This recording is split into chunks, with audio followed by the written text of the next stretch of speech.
So I just said, screw it, let's go live on TikTok. Oh, I'm not ready. I'm not in any way prepared or whatever for this. God, and it's 5 o'clock and I've not eaten anything again today. That's not a good thing. That's a bad thing. Hello, joining the chat there. How are you all doing today? Bit of drive time. Rich. How are you all doing? Drive time. Rich. How are you all doing? Y'all. Y'all has made its way into my vocabulary, and I'm quite disturbed about that. I know where that came from as well. I used to have a friend from Florida. It's his fault. I hate that. But there you go. I also have an American girlfriend. That adds to problems. This is not BPD or MPD. This is my life, people. I'm never happy with where this is. Yeah, it's not long ago I referred to a car park as a parking lot. That was just disturbing. I'm also used to saying there's construction on the road now. What is that? Where does that come from? There are roadworks and car parks. And seemingly a lot of these language differences seem to center around cars and driving. I don't know what that's about. I should have something small or snacky. A small snack. A snacky small thing. Would be ideal, wouldn't it? Wouldn't it? I have a reel to post to Instagram, actually. I don't know why I still do this. Well, I know why I do this, but it's kind of I don't get many. Shut up, phone. Sorry, I'm kind of like I feel like I'm ignoring one social platform for another. I've just posted a video on TikTok. Hi, Brittany. Anyway, thank you, Butterfly Spider, for that. Brittany, I'm a mum of boys and I really want you to get a snack, please. We can wait. Don't worry. It's fine. I haven't been up that long. If you want to worry about me, worry about my sleep pattern. That's the best place to worry about me. Actually, no, I think I set an alarm for 11:30 this morning. I think technically I got up in the AM. I've had a very uneventful day. I did some cleaning. I have massive executive dysfunction. But I did a TikTok video. That was the thing that happened. And I plan on doing a podcast. I'm doing a live stream now. This is doing something. This counts as doing something, doesn't it? I'm prattling now. But thank you for your concern. I will get something shortly after doing this. Normally by now I would have eaten. But band practice was cancelled tonight. Due to well, people have these little germ farms in their house. What they call children. That was it. People have children, and they create viruses and germs. Right? They collect them and they bring them to your house, and they rub them all over your face and stuff like that. And consequently, guitarists get vomiting diseases and things like that. So band practice was cancelled tonight. We may have all been fine. That said, I'm saying this as somebody who caught COVID from the fucking drummer. I'm trying not to swear on these. Sorry. So I'm not that enthusiastic about going to a band practice where I might get some sort of norovirus kind of thing. I don't want the vomit and the other end. I don't want those things. I could live without that right now. So I'm happy to miss a week. I'm happy to miss a week and do that. Besides, I'm pretty good as it is. I'm only joking. I'm a mess. We've yet to do our first gig. We've been practicing for a number of months. I think we're pretty good. We've nearly got a full gig set list together. Because this is, you're right, when you get a band together, like, let's go out and play gigs. Like, you can't just do that. You've got to play together for months and put a set list together and rehearse it, and that takes time. And people have lives, so while you want to rehearse at least once a week is a luxury. So things take time. We'll get there. We're getting there. We are good though. I'm happy with what we're doing, and I'm happy with our set list. It's nice. It's nice. My narcissism extends to the band, by the way, so I think we're awesome. Wish I should do that. Oh, TikTok is telling me to encourage my viewers to share my live and invite more friends. If you wouldn't mind awfully sharing my live and inviting more friends, that would be smashing. I'd appreciate that. I don't know why you would invite friends to this. They wouldn't be friends for long. I am just at this point rambling, by the way. I don't know if you're waiting for me to go into a topic or anything like that. We can talk about anything you like if you want to pop up some questions in the chat. Any particular topics you might want to go on to. I can tell you today's video that I did was about Blanket of Rage. Did you see my YouTube video about my first flashback yesterday? That was another thing. Are you following me on YouTube? There are videos there that are longer than these. What's my favorite movie? The Burbs, directed by Joe Dante, starring Tom Hanks. I've seen that movie 80,000 times. I'm not arguing it's the best movie. It's a great movie. I love it very much, and that is definitely my favorite movie. Other favorite movies include James Bond: The Living Daylights, Star Trek II: The Wrath of Khan. And then beyond that, it's difficult to answer, really. There are so many awesome movies. What's your favorite movie? I do, right? Favorite movie and best movie, they're two different discussions, right? And I don't think you can really pick. I don't think there's any way to definitively decide the best movie. You've got me on movies now. We're going with this. I think you could debate it. I think you could have a series of debates of, is this film better than that film? V for Vendetta. That's okay. I've never actually seen it, I'll be honest. It doesn't. But I'm glad you like it. See, this is my narcissism. When people tell me they like something, my first reaction is, that's rubbish. And what that makes you a really unpleasant person to be around. I have to work at not. It's a reaction. I don't even think it, or it just boom.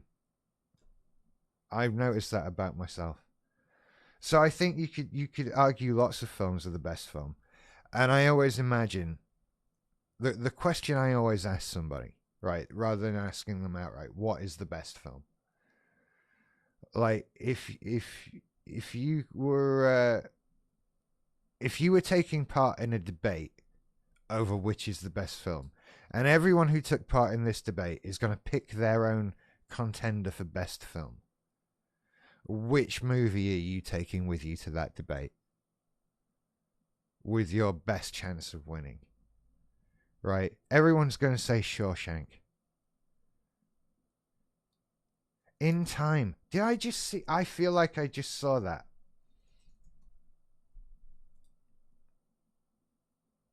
Oh, In Time with Justin Timberlake. No, I didn't just see that. Anyway, if I were picking the film for best movie, the debate, I'm taking Godfather 2 with me. That's what I'm going with. Ideally, I'd like to join Godfather 1 and 2 as a movie. If there's a way I can do that, that would be great. But if I have to pick one, I'd go with Godfather 2. There you go. If you want to talk about anything BPD related or anything like that at any point, then that's fine too. That's my thing. But I used to talk about movies. That used to be a thing. I used to do a little movie podcast called Movies You Should See, which some people have heard of, but not for a long time. It was huge in the early days of podcasting, and now it is nothing but a memory of a few people. It's weird when you invest that much time into something and it just sort of disappears. Have you seen The Perks of Being a Wallflower? No, I haven't. Movies You Should See sounds good. It was good. It was the greatest movie podcast of all time. I was extremely narcissistic about all of Simply Syndicated's early content. I became severely less narcissistic about its later content, but its early content I was very narcissistic about. And Movies You Should See was awesome. It's still on SoundCloud, some of it. The idea was, right, because we wanted to do like movie reviews, and the idea, it's not that easy to do new movie reviews because you have to go and see new movies, right? That's difficult. But we did Movies You Should See, which could be from any time, which was so much easier because you just got a DVD of it then. And they'd only just invented DVDs when we started doing it. Not quite, actually. Not quite. We started in 2005. But it was good. It was awesome. And we were like the #2 movie show on iTunes for ages. And ages and ages. We never got above Mark Kermode, damn it. I bet he's still #1 in the movie and television section. DVDs, blast from the past. They were. Things were very different in those days when we started making podcasts. There was no YouTube. There were no smartphones. My internet connection at the time was 0.75 megabit. It took about half an hour, 45 minutes to upload a podcast, and we had to worry about the file size of the podcast and try and keep it under 30 megabytes if we could. So we had horribly compressed podcasts that sounded like arse. That was how we did it. I make you feel young. That's great, Noisy Glamour. I'm glad I could be there for you. Dear God, I'm 44 years old, you know. But I was there in the beginning of the internet when these things were born. I was there. That was a thing. I remember VHS. How old am I? I'm 44 years old. I remember VHS. I remember my dad bringing home my first VHS recorder. And how everybody seemed to have E.T. A pirate dodgy copy of E.T. We didn't have E.T. actually. I think I was in my 20s or 30s by the time I saw E.T. I think we did it for movies. No, it was never a movie you should see. But I feel like I saw it for that. I miss Blockbusters though. I do miss Blockbusters a great deal. I wish there was still something like that, but alas, no. I don't know how you could sustain it because I wouldn't want to, as much as I wish there was still Blockbuster that I could go and wander around and look at stuff. I wouldn't want to rent movies, right? You can bring Blockbuster back, but you can't make Netflix go away. That's the difficult thing.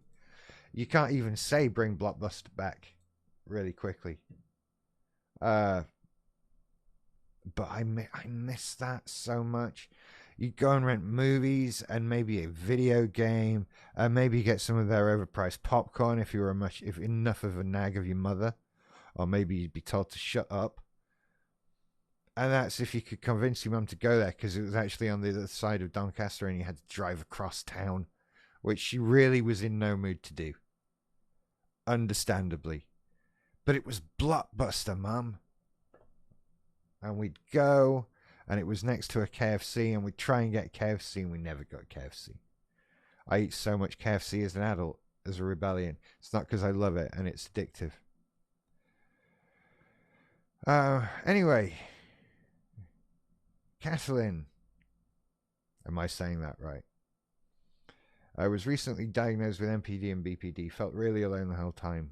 Whole thing. Love your content. You're not alone, and thank you for loving my content. With subscription services, it would never work. They should have gotten on that, right? No one thought Netflix would work. Are you old enough to remember how that happened? Right.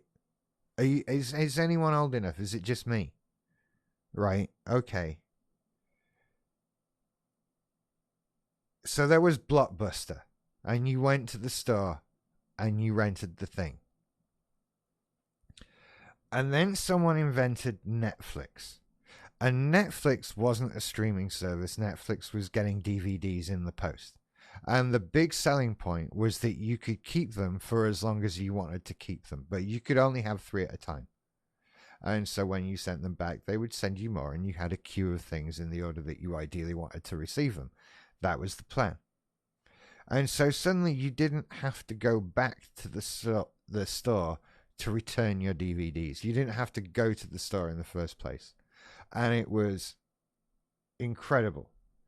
And people like me decided I can rip DVDs at the rate of 3 a day. So if I get 3 sent to me and rip them and post them back in the same day, then the next day they'll send me 3 more. And I could like pirate 15 movies a week. This would be great. And then they said they were going to do a streaming service, which everyone thought was a bit weird. And then this company called Roku brought out this little box that, like, you connect to your television. It ran a Netflix app that you could watch this streaming service on. That it had nothing on, really. It had rubbish on it that no one wanted to see. And then over time, it just got better, and here we are. Did I just do a long ramble about Netflix? You people should stop me when I go off on like this. Ripping CDs. I still do that. Actually, I still do that. I rip my own CDs. How about that? There are some things that I decided I wanted to own.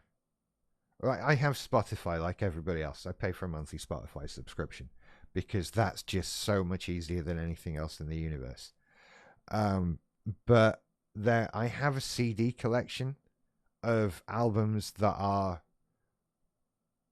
in somewhat important enough to make that cut, and those are ripped in as FLAC, and I play those through Plex sometimes, not very often because they're all on Spotify. LimeWire for music, yeah, those were the days. It started with Napster. How old are we all? How old are we all? It started with Napster. Oh, and you would download MP3s one at a time over the phone line at 3 kilobits a second if you were lucky. And it would take a few days for an MP3, maybe ages. And you would get a stereo. This is what we did. You get a stereo, and you would go from the audio out of your computer to the audio in of the stereo. And you would press record on a tape, a cassette tape, on your stereo, and play on the computer and play your playlist of MP3s and record them in real time onto the cassette so you could play them into your car. That's what we did. And then someone invented CD burning. And then we moved on to LimeWire later. And Kazaa and other ones. BitTorrent. Yeah. And sometimes the song would not be the song you thought it was going to be when you downloaded it. And that kind of thing. But that was how we started stealing music. I remember being shown Napster for the first time at a friend's house. And you just go, look, what? I'm downloading music. You're doing what? Sorry? It was amazing. And then, yes, somebody invented CD burning and we were away. Back in the day, I had so many, like, Richard's Mix album, 1 through 48 of random stuff I'd downloaded off the internet. You would find some amazing stuff sometimes. You know, you would find some weird versions of things, all kinds of stuff. Those were the days. Those were the days. Now you just tell Siri to play it, and the song happens. Honestly, kids, you don't know you're born. I had a cassette Walkman. You can't imagine.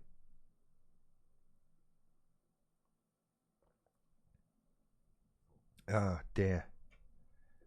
You can't imagine what it used to be like. It amazes me. This is the fun of being Gen X, is that I remember the before times.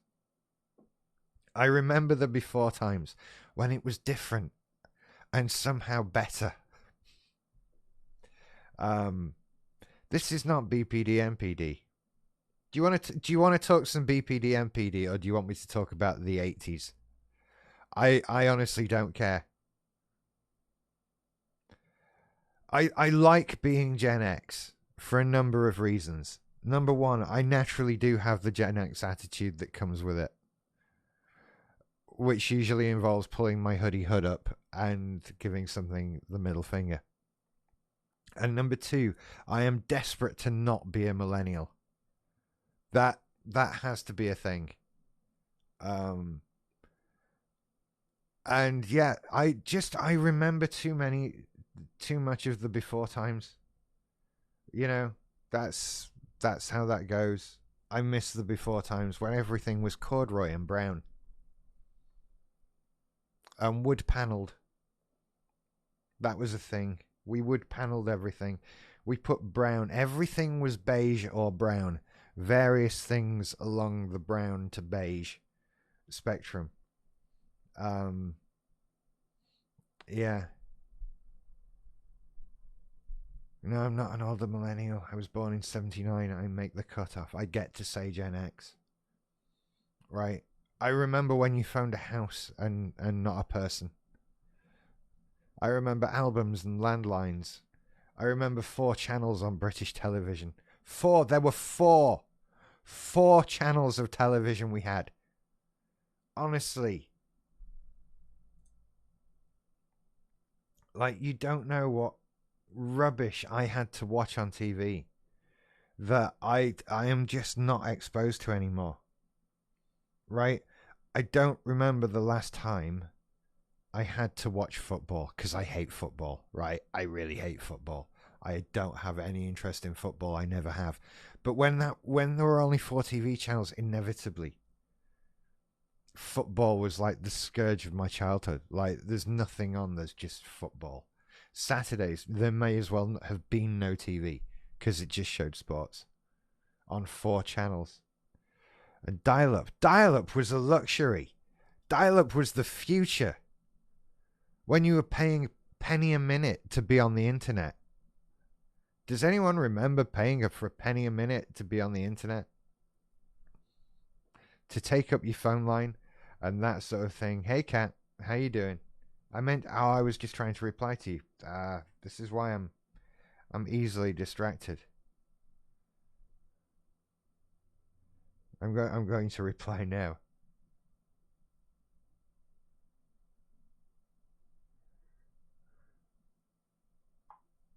I'm doing it.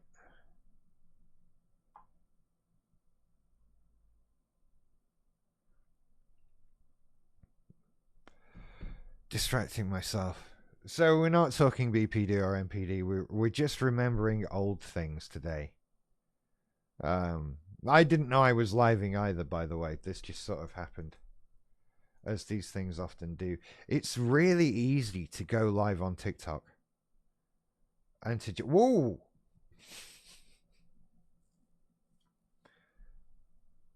That noise needs some explanation. I posted a video before I went live. It's done well in views.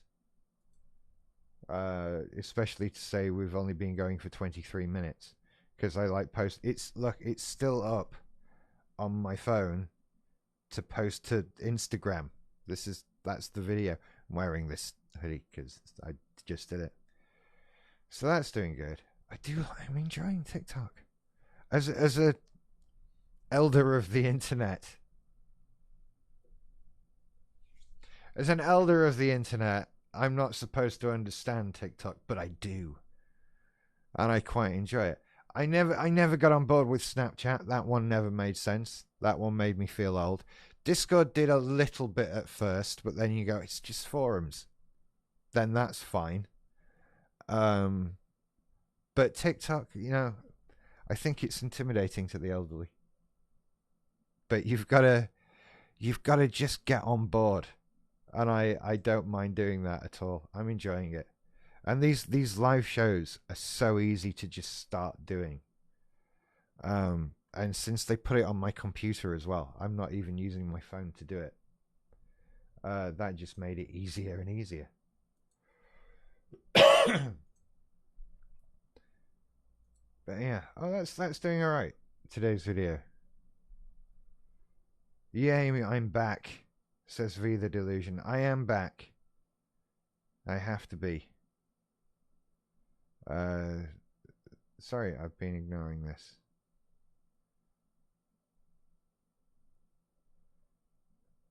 Is this the is this a BPD crew? BPD people unite. Yeah. Okay. Why not, indeed? How is this video doing? I've talked to you before about BPD blankets, these feelings that come and wrap us up all cozy and warm, this nice feeling of familiarity that we stay with. And I've talked about them being... If you're in the live, hit the like button, please. That's the thing. How is the best way to say that, right? You either say... I feel like I sound really official with the... If you wouldn't mind, awfully, could you please press the like button? Make sure you're following me, etc. Please do that. Please send things. And I hate that. And then there's the more casual, hey, if you're in there, hit up the like button and the subscribe. And I feel like an utter rude word for a lady part doing that. So I can't do that. And I never seem to get the balance right. I've been making online media since 2004, and I still haven't gotten my head around like the requesting people do things bit, because I don't want to sound like that guy on the internet. I might as well start videos with "What is up, YouTube?"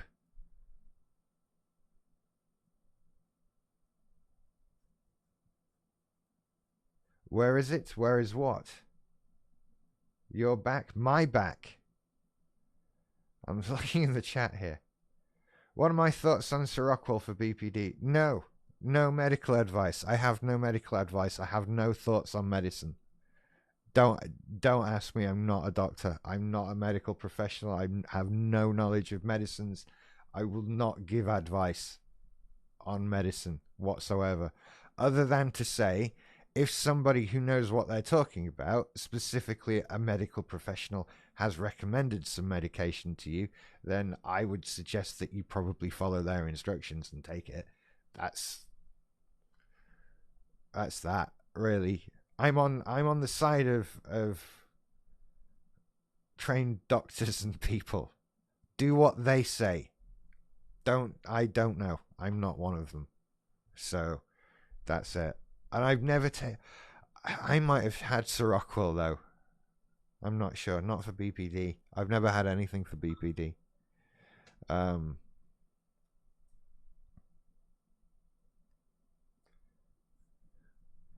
on. One track brain.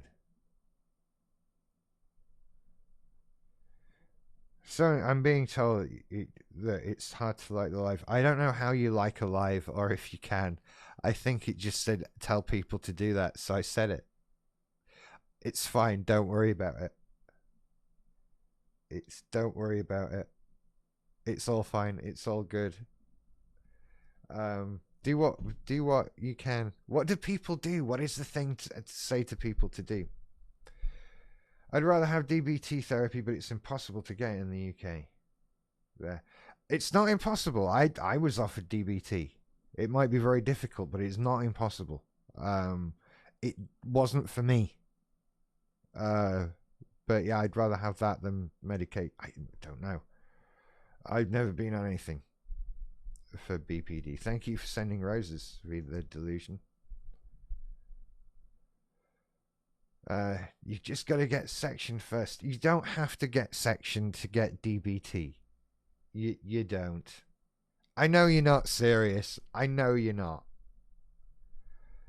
But just to be clear, everybody, you don't need to be sectioned. It didn't work for me. I'll tell you my DBT experience. I don't want it to sour your potential DBT experience, right? What I'm about to tell you, please don't let this put you off anything. This was unique to me and my problems and my experience. And so, like I say, wasn't for me. It might be for you, whatever.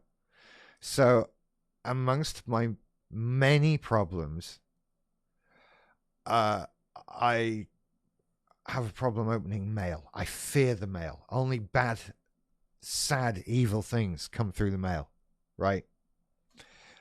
And I want to work on being able to open the mail. And I went and talked through it with the DBT lady. And I explained all of the things I had to say about my feelings about opening the mail. And she sat there and she thought. And then in a very carefully considered way, she turned to me and she said, I know you have trouble opening the mail, but have you tried opening the mail?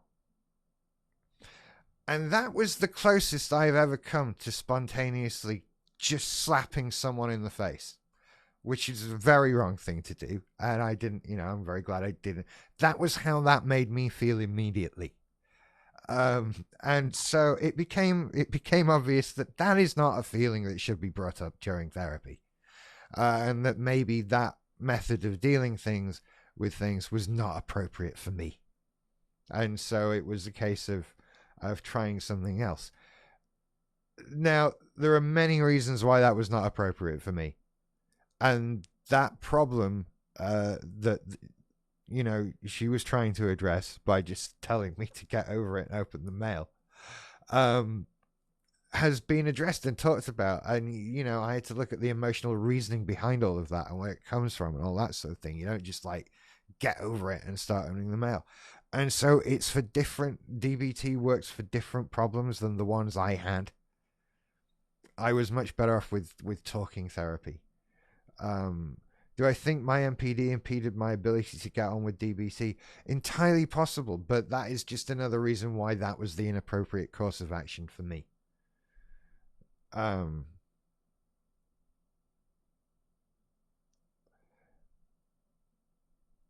And so that's where I was. I'm just catching up with chat, right? Aloha Mora, my psychiatrist basically said you have to be self-harming to fit the criteria. That's I've never heard that said. DBT just makes me feel like I'm catering to others. I didn't go through any more of it other than the experience I've just told you about, so I didn't have enough time to really get into what I didn't like about it. Where are we? I've never heard a more accurate representation of the UK mental health system.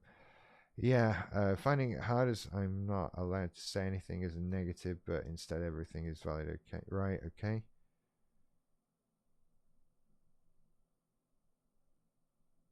Is there any way you can remove the comments off the live because I can't read the actual? Does it do that? Right, is that annoying? Let's deal with that because I can do that actually. There. How's that? How's that? Oh, and I can wiggle me around. Yeah, okay, I understand. I never actually looked at it as a. I have a live. Oh, do I have a live preview button? Where is it? Highlight, mark, treasure box. There are buttons here I still don't understand. It's best not to push buttons you don't understand during live shows. No, I know what you mean. There, I've done it. It's all good. It's all good. I'm wondering how much of a delay there is on the live between me talking and you being able to respond. I never thought about how it looks when it's going. Oh, that video's slowed down now. Or has it? I don't know. There's no rhyme or reason to what makes videos go well. Sometimes. Distracting myself with my own things. Go back to my profile. Am I a psychiatrist? Asked Monkey. No, not at all. Not at all. I'm an idiot with a microphone and a camera. Not a psychiatrist. Not on any level. I have BPD and MPD, and I'm fidgety, which makes me think I'm also ADHD. But no, I'm not a psychiatrist.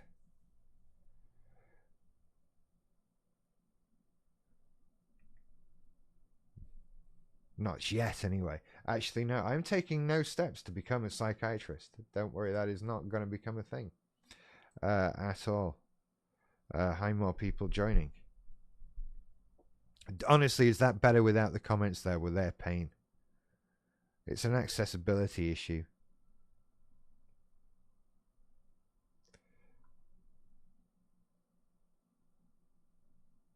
He's a big brother to walk you through it. There you go. I'm a big brother to walk you through BPD and MPD. There you go. I like that. Thank you for not saying like father or something like that. Big brother, that's good. What's your job? Nothing. This. I'm fabulously poor. that's all I can tell you. I've been doing YouTube for a lot longer than I've been doing TikTok, so early morning barking on YouTube, but this is suddenly bigger, so I'm kind of here more. And it's easier and more fun. And YouTube is just a frustrating mess. You know, it's difficult. But yeah, I do this. This is my job, talking about BPD and MPD on TikTok and YouTube and everywhere else. So, you know, follow me on patreon.com/earlymorningbarking. There's extra videos there. I'm building up a living with BPD course. There's only part 1 on. I plan to do like 1 a month. I've only missed the last 2 months. Part 1 is on there. About building your sense of self. What's the best? Right, here we go.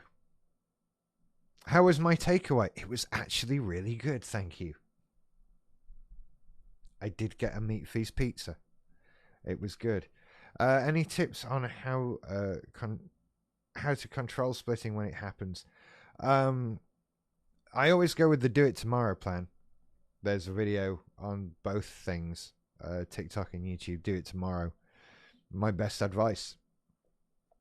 Don't do anything about your splitting. Sit quietly. Go and do anything else. Don't focus on it. If you know you're splitting, it's easier to deal with because you can go, right, I know I'm splitting. This is ridiculous. I'm not going to fall out with this person, break this thing, whatever it is you're going to do. Do it tomorrow. What's the best way you found to deal with anger? Identify what I'm angry at really inside and then deal with that. Really. Also, come up with a list of scenarios in which I tended to get angry. Write it down. And then write down next to each thing what your preferred reaction would be. If I'm not going to be angry, then what am I going to do instead when this situation arises? And practice. Right? Every time that situation arises, you now know what it is you're going to try and do instead. So you have to practice it. And sometimes you might slip up and not do very well, and you have to keep trying. And sometimes you find yourself in a situation that you hadn't thought of in advance, and that sort of thing. But it takes time, and you get better bit by bit at not getting angry. But the key is like really identify that deep down inside thing. Why am I angry? What am I really angry at? Especially if you're just shouting at random people and stuff like that. If you're quick to temper and overreacting, then you know you can work that anger down, because you're not really angry at the thing you're angry at. You're angry at something else, right? There's that thing inside of you really angry at it. I'm distracted by a live chat. I'm trying to figure out what you've been saying here. I've gone quiet and muttery as well.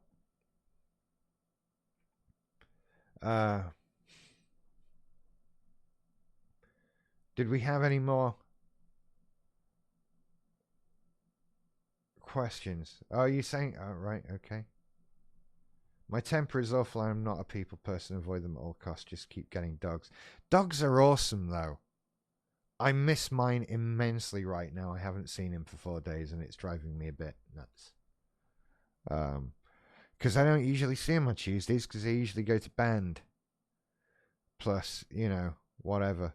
I don't really go to hang out where he is anymore. I used to be much better friends with his mum, my ex, and not really anymore. When you don't get a birthday card from someone who places a lot of emphasis on birthday cards, it's very much a middle finger. That kind of thing. His name is Paisley, and he's the dog in the corner of the screen. 155 pounds of cuddles and destruction. That's his tagline. What if I'm struggling severely with all of the symptoms of BPD but can't be diagnosed till I'm 18? That's a good question. Well, I would say if you can, you still need to see somebody. You don't need somebody to say you've got BPD to start helping you with your problems. You don't need that. If you can see somebody, go see somebody. That's my best advice, I think, with that one. That's how you don't, if you're dealing with stuff, you're dealing with stuff, and if you can get help with it, you don't need it like defined in writing that you have BPD.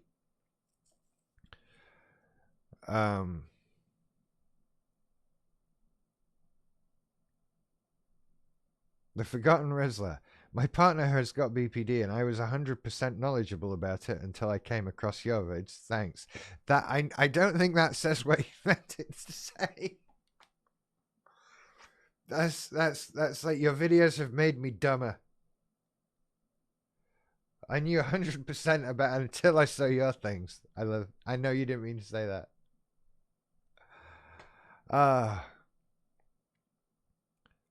How early can you be diagnosed? We have some chat about like when people are diagnosed. I don't know. It took me ages to get to anything. Can you talk about favorite person in BPD? It's something I struggle explaining. Your favorite person. Favorite person. It's painful, isn't it? I have videos on this. When your favorite person is like, it doesn't feel enough to say they're the be all and end all of your life. Like your existence revolves around them, which it does. It's someone that you sort of latch onto for security and safety. I think that's what you do. It's somebody that you, to a certain extent, put in the role of a parent. And you obsess over them, and you take on their personality traits and their appearance stuff. Sometimes all this stuff, you can become obsessed with somebody. There's it's just an obsession, and you sort of just become whatever it is you think they want you to be. There's so many elements to it. It's horrible. And it all comes from insecurity, from not feeling enough for ourselves and not developing our own sense of self. We need somebody else's validation. It's not enough that, I don't know what I like. I need somebody else to tell me what I should like. That kind of thing. And I think it's probably most commonly someone you're close to, like be it a friend or a partner. Historically, for me, it was always a partner. I'm oddly favorite personless right now, which is weird. But it can be it can be famous people that you don't know, right? It's quite common for people to develop this level of obsession in this way with like famous people. And I've never had that. Not like, well, I don't know. Did I favorite person Steve Jobs? No, that was just a narcissistic admiration. That was a personality absorption. Something weird like that. And so yeah, it's having your partner as a favorite person is fine until you break up. the last one went 15 years without a problem, and then it became a problem. Um, the speed with which it happens, the latching on, that's the scary bit, right? Because when I look back over all the relationships I've had in my life, in my late teens, early 20s, all of those young man relationships were very short. They were rarely very long, because you're at uni and having fun and doing other things and all kinds of stuff. There's many reasons why relationships then are very short. And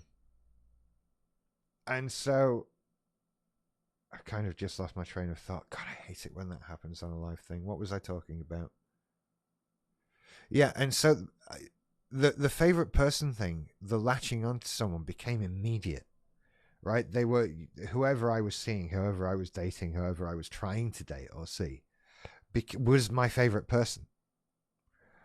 And so if either you start seeing someone and get broken up with, or they're just not interested in you in the first place, then you just end up broken and shattered, and it's such a horrid thing to go through.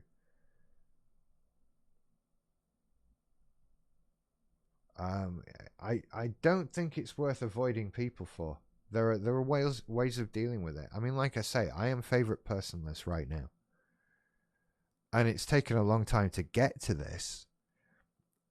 But it's all a question of living your life for you. Living your life, you make yourself your favorite person, which is difficult, right? That we hate ourselves. How do we make ourselves a favorite person? That's a hard thing. It takes effort. It takes work.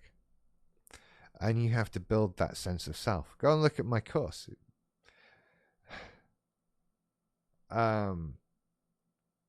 And it's difficult to do, but that's it. And once you can do that, once you reach that point where you have a sense of self, you don't need a favorite person anymore.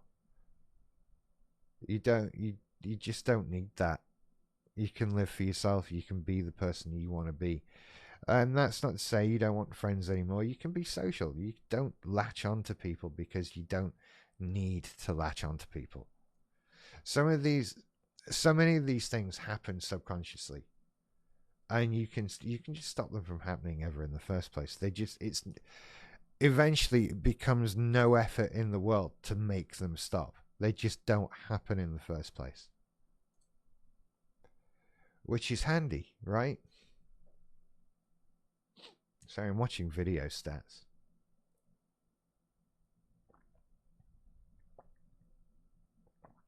A BPD blanket video. I have one more of those to come, the BPD blanket of defeat. It is the worst feeling in the world, Caroline. It is. My dog helps. I'm obsessed with him. Exactly. I don't get to see mine anything like enough. But yeah, it's hard. It's hard. I hate having to share the dog. And I hate it for him. I really do. I think when he's with one of us, he's missing the other one. And so he's always missing one of us. And that's a heartbreaking thing. You know? I'm his favorite person. Everybody's his favorite person. I think. Dogs are awesome. Get a dog, everybody. What else are we saying? Thank you for being a voice for us with BPD. I'm genuinely grateful. Thank you again, Caroline. Thank you for watching. It literally feels like I'm having a constant panic attack because my life is over. What does? That's a lot. Brittany, you have a Doberman. He's 9. That's just heartbreaking. Don't do that to me now. Don't bring that up. One day I will bury him. Don't do that. We know this happens. We know this is an inevitable part of dog ownership. Let's not let's not let's not go there. I'm sure he's had a wonderful life. He's still having it, right? Let's not go there. We don't talk about that. Don't keep talking about it. We don't talk about losing dogs unless there's a specific thing about it. So yeah. Um BPD. So BPD anyway.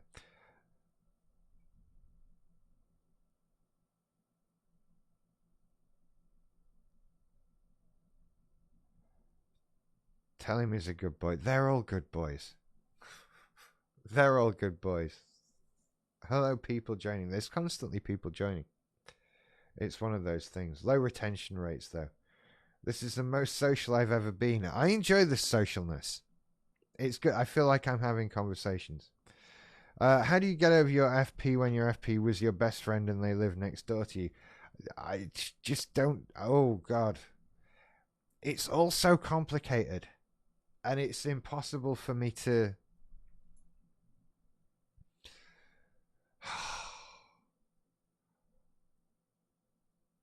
I mean, obviously, the best way to the easiest, quickest way to get over your favorite person is to not see them.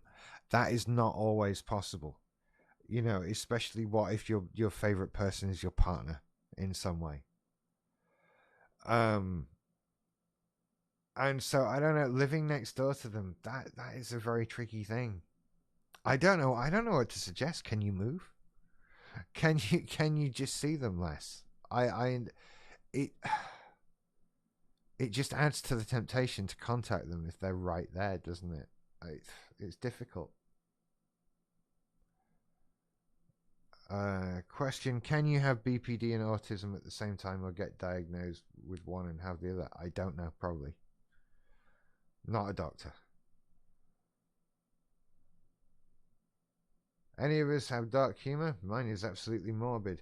I I I can be, not usually. I try to be fairly upbeat. Uh, anyway, yes, sad one. FP is best friend, not romantic person, and they live next door. It's tough.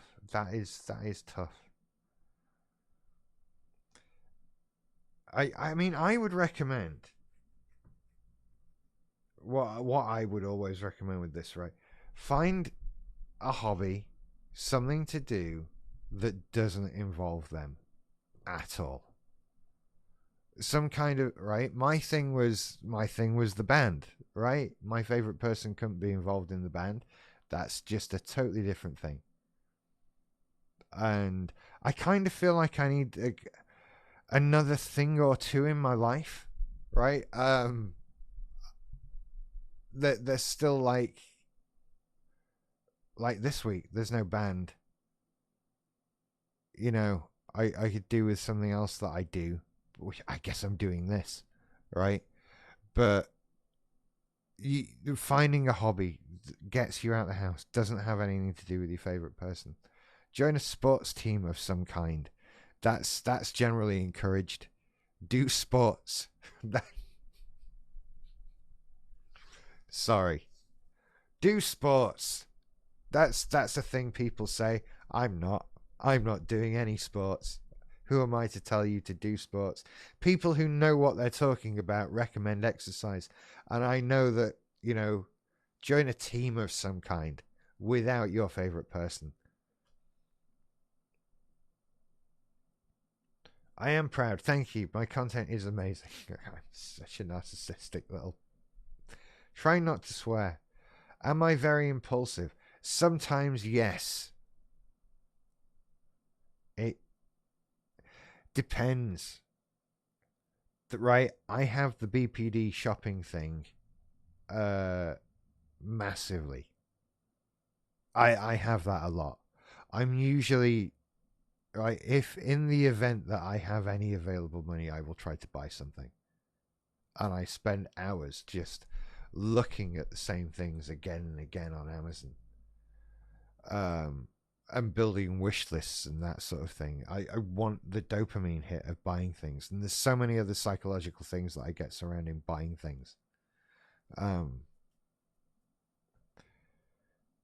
you know, any advice on having thoughts that you hate your partner for no reason? Not all the time, but it's on and off. Love hate. That's that. I mean, that's how I'd talk about splitting on your partner. And my advice is to not do anything about it. You know, look, I'm saying that I don't know why you hate them. They might be doing something genuinely horrible. But I'm assuming it's what I go through. Where it's just a sudden split for no reason, based on nothing. And it's okay. You know you're going through it. You know you're doing it. So you're not going to do anything about it. First of all, that's just off the list. However, I feel it's sudden and it's familiar as being times when as being the feeling from when I split before. So I'm just not going to do anything about it. However, I feel. And then it's about going, right, I'm doing this. I'm going to just chill out for a bit and take some time for myself and that kind of thing.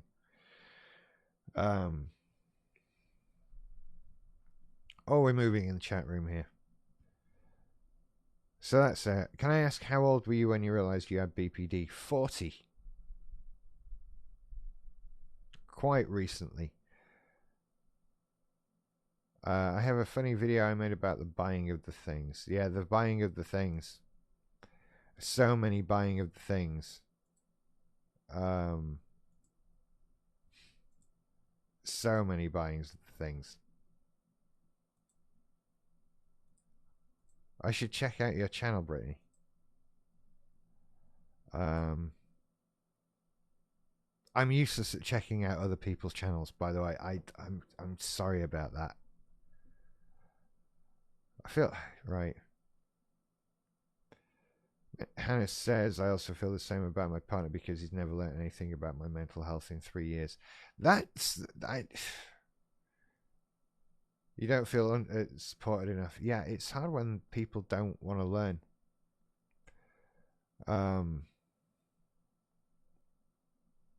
It really is. Question, did you suspect you had BPD before getting diagnosed? Or were you surprised when... No, it was just nice to find something that explained it. It was just total relief, just like, thank God this is it. And it's fixable. Woohoo, you know? So, yeah. Did it make you feel better when you realized what you had? Yeah.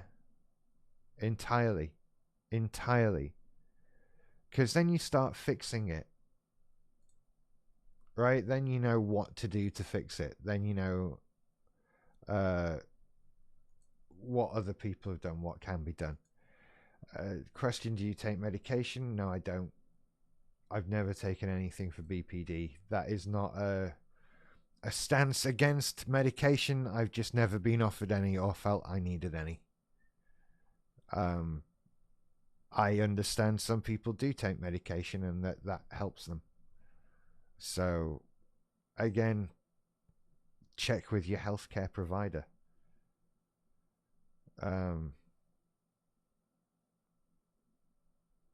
How is it fixable? I'm struggling to manage. Lots of ways. Lots of ways it's fixable. For me, it was talking therapy. For a lot of people, it will be. Other people use DBT. There are other therapies as well. It's a mental health condition. It's fixable. It's fixable. I can't endorse therapy enough. Right? I think whatever you try, even if you try DBT, get therapy if you can.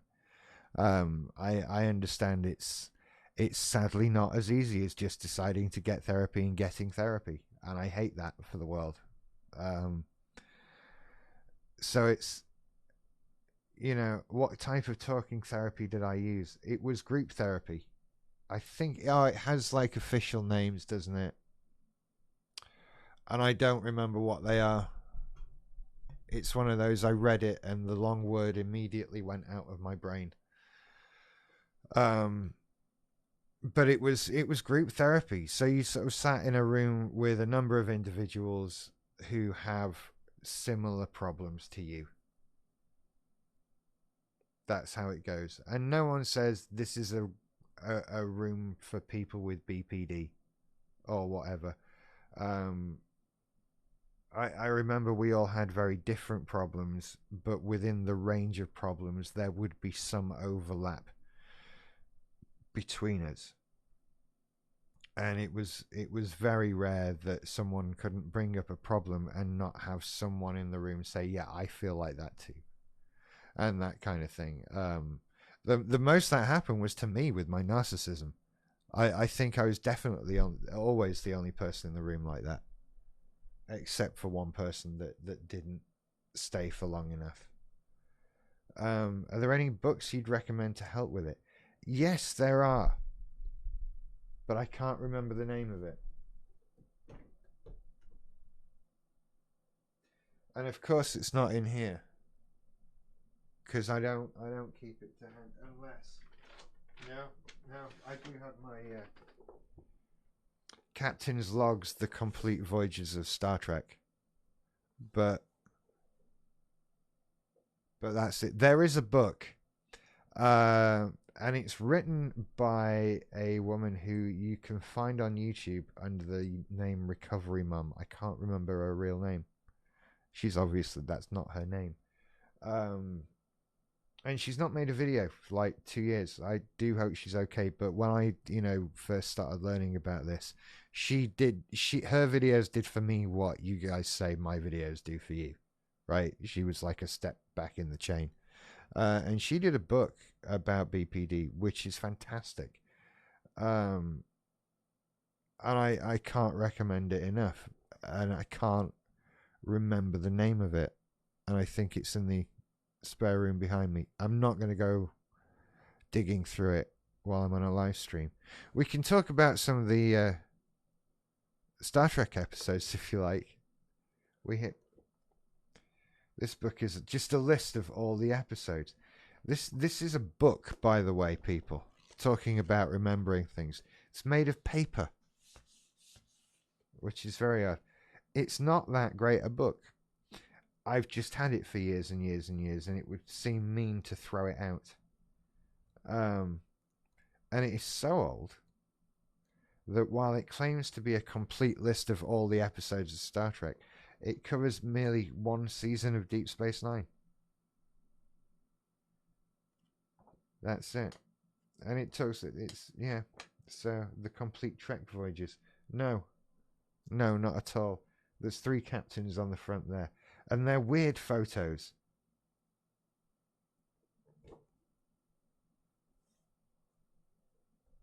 That's how that goes. I have a number of pointless Star Trek books that take up space in my house for no reason. Let's go. Let's look at the chat. Thank you for following me this long, everybody. Thank you. Well done for staying with me as well. That's another thing. Hit like and subscribe. Send things. Suck less, do more. Be better. Push it to the max. Hey, I'm having an issue with a friend where she split on me and said the most horrible things about my disability and my mental health and trauma and refuses to apologize. How should I approach her? Don't. I mean, this is just like agony aunt kind of advice, right? Honestly, you can't force someone to apologize. If someone said something to you that hurt you and you go, hey, that hurt me, and they don't care, there is nothing more you can do with that. Whether you're talking about somebody with BPD or any other human. That's it. That is, you can't do that. And if you want to progress having a relationship of some description with that person, then you either have to get over that or not be friends with that person anymore.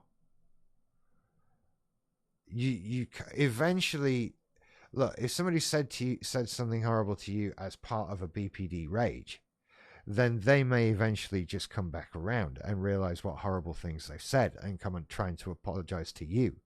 But you can't make that happen. You can't make that happen, and I'm sorry they did that. But I think this is why I talk, when you have relationships with BPD people, and I mean, relationships in the grand sense, not, any form of relationship, you have to have your boundaries in place of, I will not tolerate X behavior. And, saying horrible things about your disabilities and that kind of thing. I personally would be like beyond a barrier for me, that, you can't let them hurt you. And the best way to do that is to not stand around, as harsh as that is.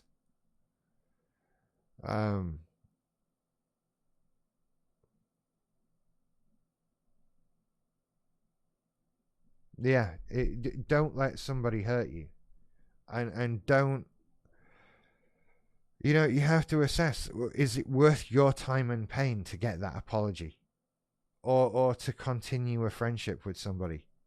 Because if they just hurt you, then, not to sound like Marge Simpson, but people who hurt you are not your friends.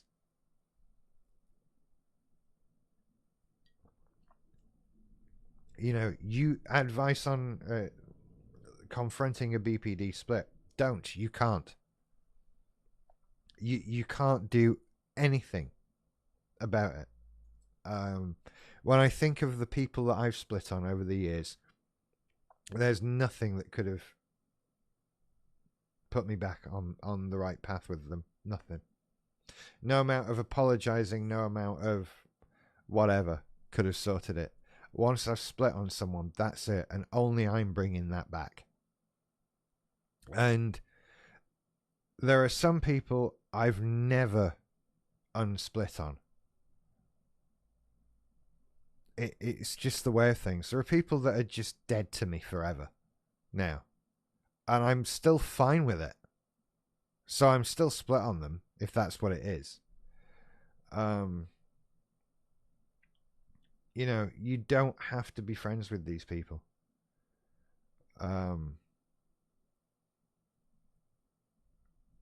Cassie asked, do you have a healthy relationship with your parents? I'm assuming that's to me.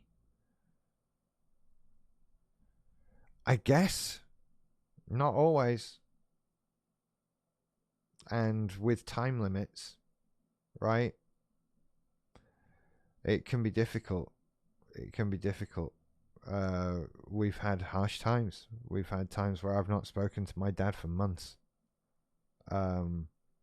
It's complicated. And one day I'll write a book about it. Anyway, back to this. Sorry, I can't say your username because it isn't. Oh, Foxy Miss Moxley. Okay. It just shows up as symbols for me on my thing. It sucks we've a whole friendship group and my boundaries are firm as someone with PTSD. She blames it on her BPD. You're told you're not an advocate for mental health because you're not putting up with that. Right, no, that is just someone being an absolute... No, don't be putting up with that. I wouldn't be putting up with that. That's just somebody being horrible to you. That's just someone being absolutely horrible to you. Don't put up with that. And using BP... Look, this is why I say that apology without change behavior is just shutting you up. Okay. You can make a case. Yeah, I overreacted. I was over angry. I did X, Y, and Z inappropriate behaviors because I have BPD. Okay? That doesn't mean you get to just keep on doing that and it's fine. First, right, if that's your attitude, then expect people to not want to be your friend. If you do if being abusive to your friend is something you've decided is part of your BPD and you have to keep doing it, then expect them to not want to be not want to be your friend anymore. But on top of that, you've got to want to be getting better. You've got to want to not be doing that. and so if someone's being abusive to you and saying, "Oh, that's my BPD," it's like, well, you need to be doing something about this. You need to accept that that's not appropriate behavior and be taking steps. Why would you want to be around someone like that? Because I sure as hell wouldn't. You know, I wouldn't want to be. You know, I never. I gave it as a. I would give BPD as a reason, not as an excuse. If that makes sense. And I don't think you get to make it as an excuse for long, especially when you're admitting that you know you're doing it. And it makes me angry when people do that. And that's just somebody using it as a cover for being an asshole. Which is just irritating, to say the least. There.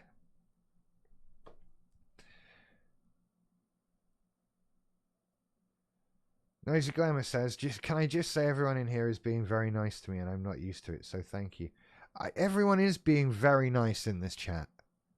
Actually, you're all being excellent and it's lovely to chat with you all. So, well done. Do BPD people get angry with each other? The narcissists do. They get angry. People get angry there. But I don't know. Maybe we're all just a bit too sad. I don't know. And it is nice to speak to people with the same Aloha Mora. Aloha Mora. Sorry, I have trouble with usernames. Can't everybody just be called Jeff? It is nice to speak to people with the same issues. That was like, the best bit of group is when you talk to people and you realize it's not just me. Right? Oh, it is a Harry Potter reference. I think yeah. BPD is having family you didn't know you had. We should get that on jumpers. I love that. Well done, Brittany. BPD is having family you didn't know you had. I like that. That's lovely.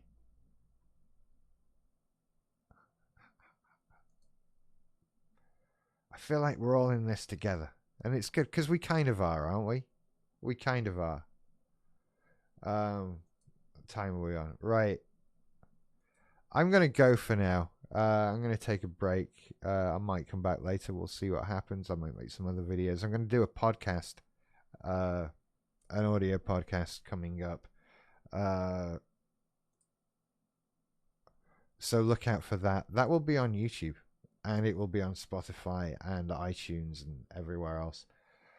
So go and check that out. My podcasts and stuff. There's links everywhere. You'll find them. You're clever people. Right. You take care. I'll see you after tea.